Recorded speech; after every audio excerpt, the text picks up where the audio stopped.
अच्छा, आज हम एक इम्पॉर्टेंट टॉपिक को एक्सप्लेन करते हैं और टॉपिक ये है कि why the clothing stock is recorded on the credit side of the trading account.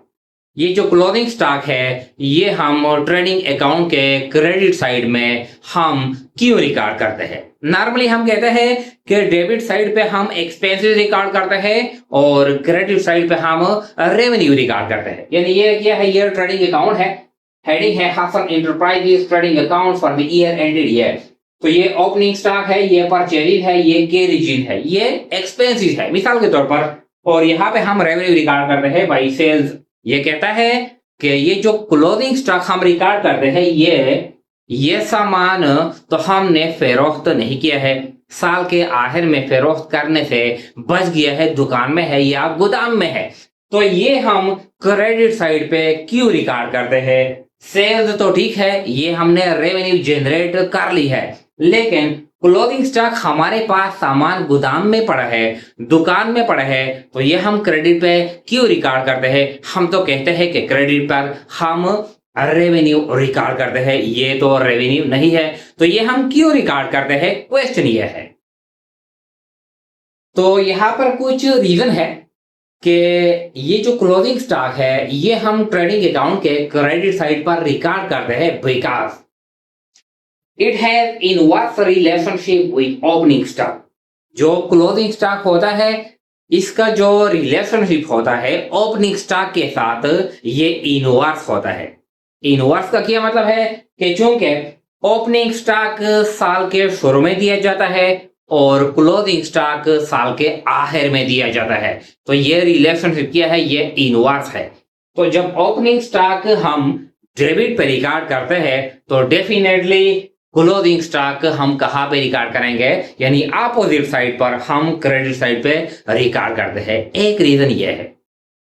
जो सेकंड रीजन है इंक्लूडेड इन परचेजिंग। ये जो क्लोथिंग स्टॉक है, जो सामान है जो साल के आखिर में फरोख्त करने से बच जाता है, ये कहाँ पे होता है, ये परचेजिज में इंक्लूड होता है। साल के दौरान जो हम परचेजिज करते हैं तो साल के आखिर में जो सामान रह जाता है फरोख्त करने से, तो वो कौन सा सामान होता है जो साल के दौरान हम परचेज करते हैं। तो या तो हम ये परचेजिज से माइनस करेंगे यहाँ, क्योंकि ये सामान परचेजिज से यानी परचेजिज के अमाउंट से रह गया है, या तो हम ये परचेजिज से माइनस करेंगे या हम यहाँ इस साइड पे रिकॉर्ड करते हैं। तो चूंकि ये अकाउंट है, ये हम डेबिट और क्रेडिट हम इस्तेमाल करते हैं, तो ये हम माइनस यहाँ नहीं करेंगे। ये डेबिट और क्रेडिट है, तो चूंकि ये सामान परचेज में इंक्लूड होता है तो ये हम परचेज से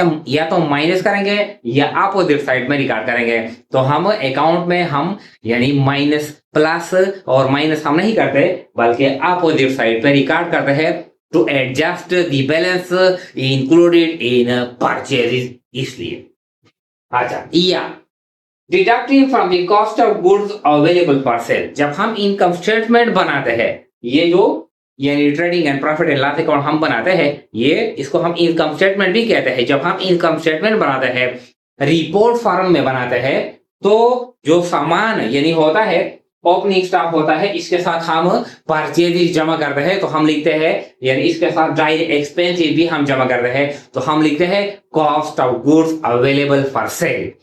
तो नीचे हम लिखते हैं लेस क्लोथिंग स्टॉक। तो चूंकि हम ये cost of goods available for cell से माइनस करते हैं, इसलिए ये total goods available for cell है, इसलिए हम माइनस करेंगे। तो यहाँ तो हम माइनस नहीं करते क्योंकि ये अकाउंट है डेबिट और क्रेडिट में हम करते हैं, तो यानी इससे जो चीज हम माइनस करते हैं तो ये हम अपोजिट साइड पे हम रिकॉर्ड करते हैं, यानी cost of good available for cell से हम माइनस करते हैं, तो इसलिए हम ये क्रेडिट साइड पे रिकॉर्ड करते हैं ताकि जो इफेक्ट है वो इफेक्ट यानी अपने साइड पर आ जाए। तो इसलिए हम क्लोथिंग स्टॉक हम क्रेडिट साइड पर रिकॉर्ड करते हैं। अगर ये रेवेन्यू नहीं है, सामान हमने फरोख्त नहीं किया है, बल्कि साल के आखिर में यानी बच गया है फरोख्त करने से, ये 3 रीजन है, तो इस वजह से हम ये क्रेडिट पे रिकॉर्ड करते हैं।